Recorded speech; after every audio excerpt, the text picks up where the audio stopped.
aqui ver alguns exemplos práticos de quando eu devo ou não escolher entre qual vai ser a estrutura de repetição que eu vou utilizar.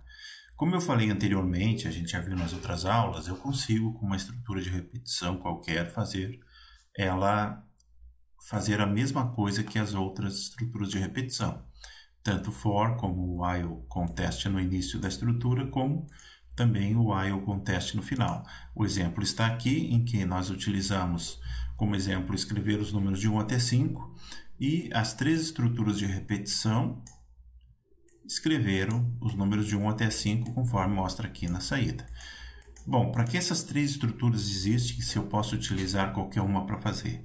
Vamos ver casos em que é mais interessante utilizar uma em detrimento da outra. Para isso, eu vou criar aqui um scanner, um objeto scanner, para fazer a leitura dos dados.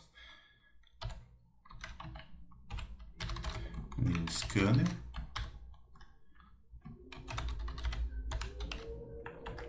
Muito bem.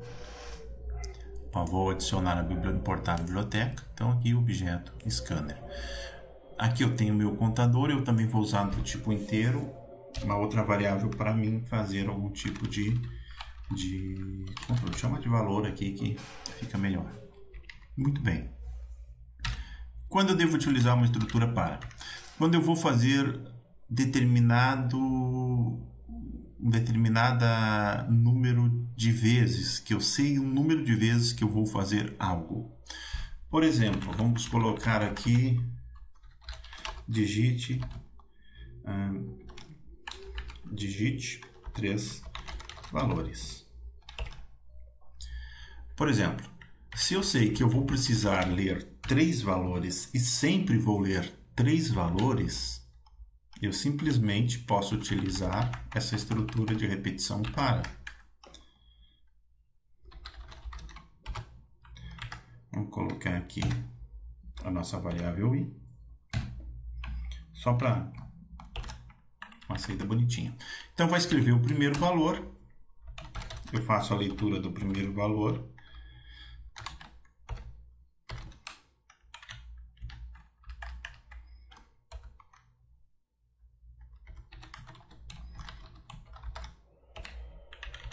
vou comentar aqui os outros códigos abaixo, porque eles não fazem relação agora nessa primeira explicação, ok? Isso, fica melhor assim, muito bem. Então, por que eu estou utilizando essa estrutura aqui? Estou utilizando essa estrutura aqui para mim fazer a leitura do valor, vou criar uma outra variável aqui, soma, e eu vou trabalhar com ela um número determinado de vezes. Soma, recebe soma mais o valor.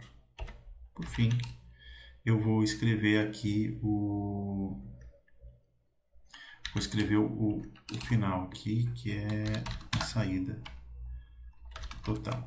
Muito bem. Soma perfeito.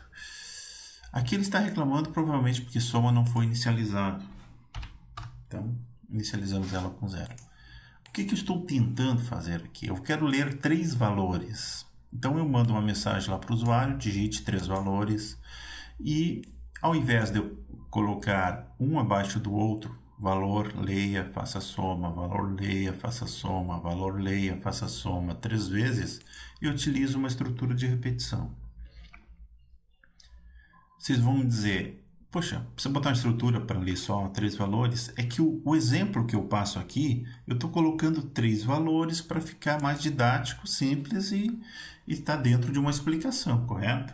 Podia ser 300 valores. E aí vai ser digitado 300 linhas de leia? Não, né?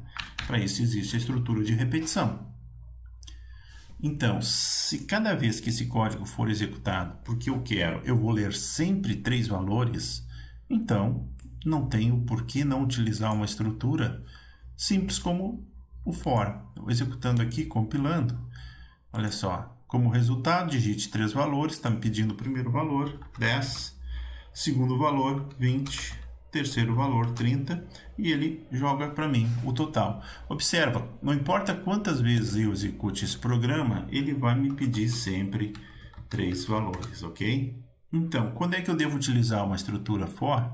quando o número de vezes que eu vou fazer determinada parte do código for sempre a mesma, sempre 3 vezes, sempre 5 vezes. Então, o for se enquadra melhor nesse tipo de algoritmos, vamos dizer assim. Muito bem, vou comentar esse código aqui. Vou descomentar o código aqui abaixo. E nós vamos ver, então, quando eu devo utilizar essa estrutura aqui. Estrutura do enquanto conteste no início. O que nós não vamos usar, tá ok, comentado, perfeito. Muito bem. Quando é que eu devo utilizar essa estrutura? Vamos fazer relembrando um pouco dela aqui. Ela recebe o valor inicial, enquanto este valor aqui for um valor menor do que 5, ele vai imprimindo, até imprimir os 5 valores, que nem no exemplo que nós tínhamos anterior. Bom, quando é que eu devo usar essa estrutura de repetição? Quando o número de vezes que eu vou repetir é indeterminado, certo? Por exemplo, quando eu não quero nenhum valor negativo, vamos botar aqui para o nosso valor. Vamos fazer um teste aqui. Eu tenho enquanto o valor for menor do que 0. Enquanto o valor for menor do que 0, eu vou fazer a leitura de um valor. Vamos lá. Digite, vou botar aqui a mensagem, né? Digite um valor, ok. E aí, valor recebe leia.next int. Estou lendo um valor. O que ocorre? Se o valor que eu li for um valor menor do que 0, eu vou dar uma mensagem avisando o usuário, digite valor maior que 0.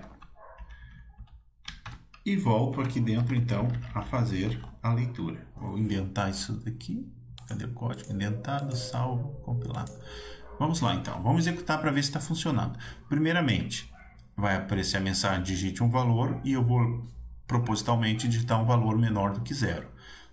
Como foi digitado um valor menor do que 0, ele vai entrar aqui, vai passar a mensagem, digite um valor maior do que 0, peça novamente o valor e vai ficar aqui enquanto eu for digitando um valor menor do que 0.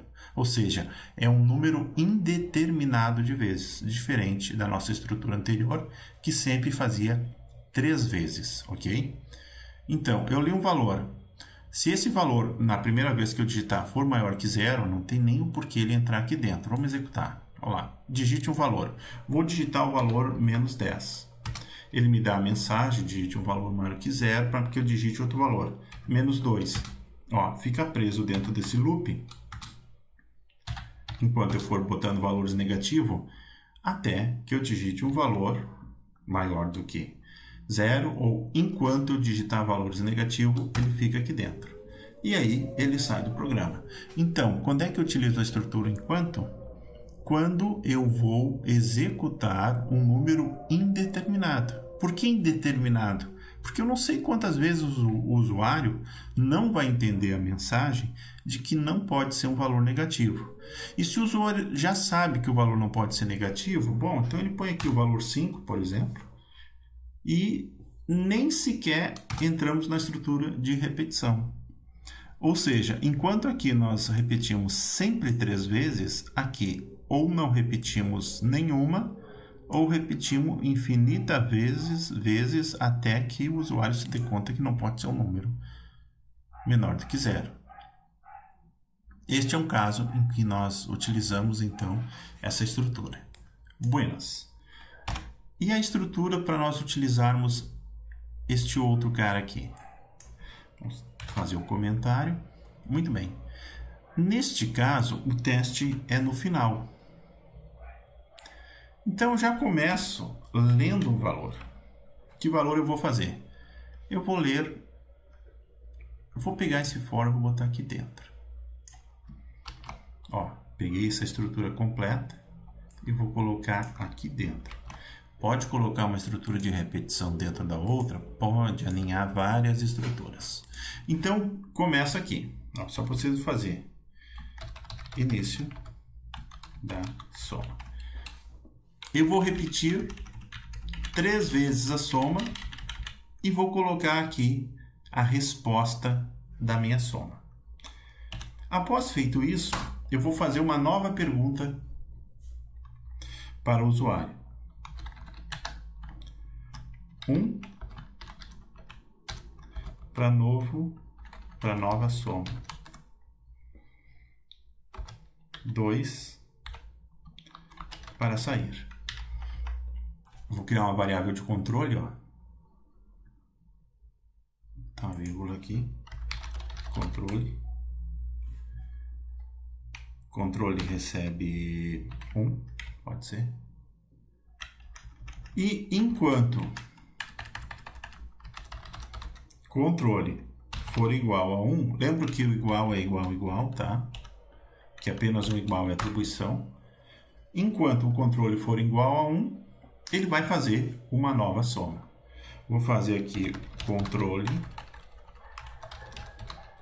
recebe leia.nextInt. Muito bem.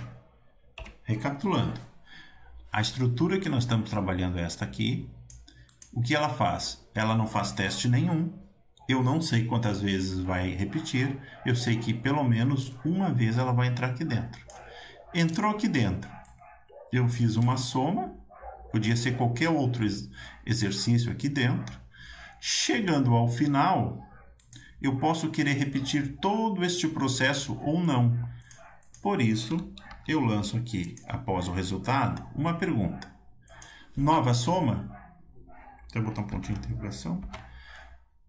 Digita 1 para nova soma e 2 para sair. Se eu quiser uma nova soma, eu ponho 1. Se eu botar qualquer valor diferente, ele sai da estrutura de repetição. Compilando, executando. Olha só, entramos na primeira estrutura.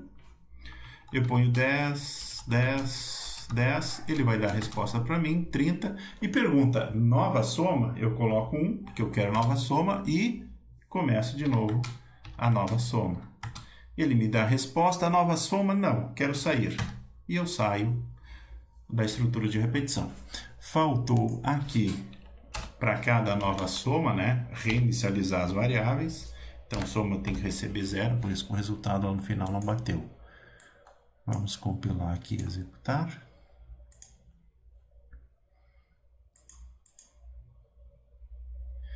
Então, valor 10, valor 10, valor 10... 30. Nova soma, sim. Valor 2, valor 2, valor 2. Total 6. Nova soma, não quero nova soma. E ele sai da estrutura. Então, quando é que eu utilizo essa outra estrutura aqui, com teste no final? Quando eu vou fazer alguma coisa, pelo menos uma vez, porque o teste não está no início, então pelo menos uma vez vai ser executado o que está aqui dentro. E, posteriormente, eu decido aqui embaixo se eu vou voltar para aqui, onde está o do, e repetir novamente tudo de novo, ou não. Conforme a resposta, eu já saio na primeira vez. Então, isso aqui são apenas alguns exemplos do uso dessas 3 estruturas de repetição, ok?